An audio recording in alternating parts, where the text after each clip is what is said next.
Oh, say, can you see, by the dawn's early light, what so proudly we hailed at the twilight's last gleaming, whose broad stripes and bright stars through the perilous fight, o'er the ramparts we watched were so gallantly streaming, and the rocket's red glare, the bombs bursting in air, gave proof through the night that our flag was still there.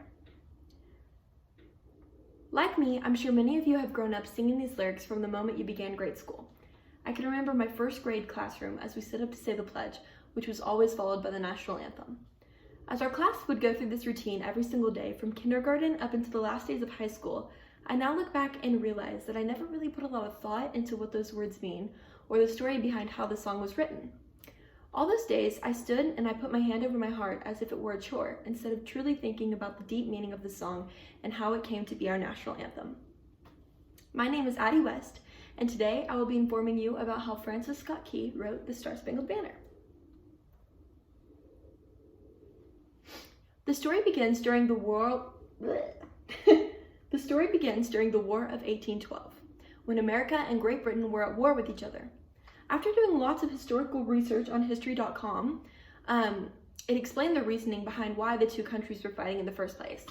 There are a few reasons that began the war, but the main ones were that the British restricted U.S. trade, and also that the U.S. desired to expand its territory, which did not please the British. America then decided to take on the once greatest naval power in the world, which was Great Britain at the time.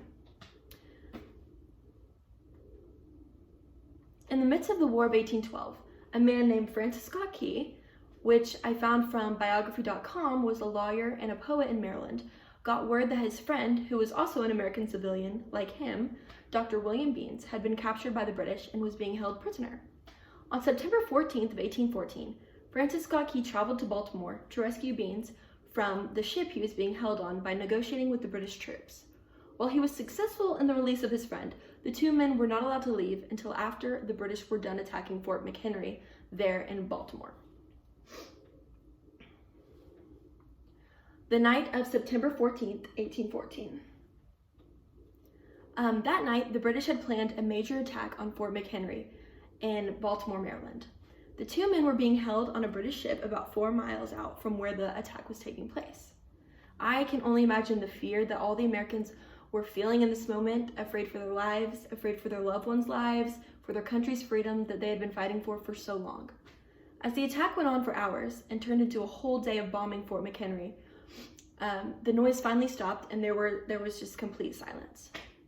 Through the entire fight, Francis Scott Key had been writing down the events of this night in his notebook, describing the attack in vivid detail.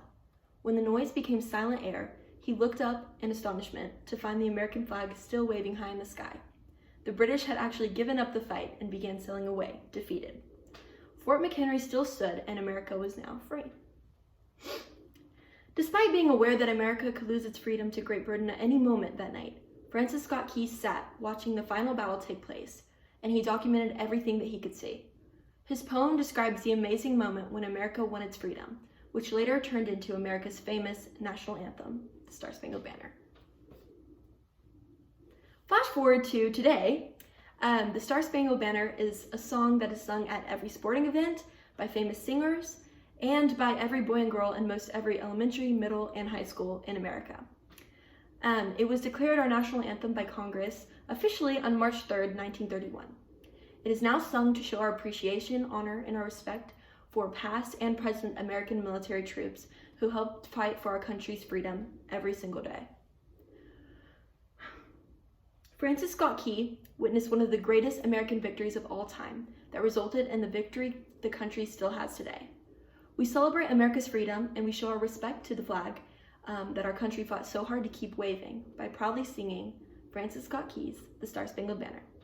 The song can be a reminder to every American to not take our freedom for granted ever. Oh, say, does that star-spangled banner yet wave, o'er the land of the free and the home of the brave? Thank you.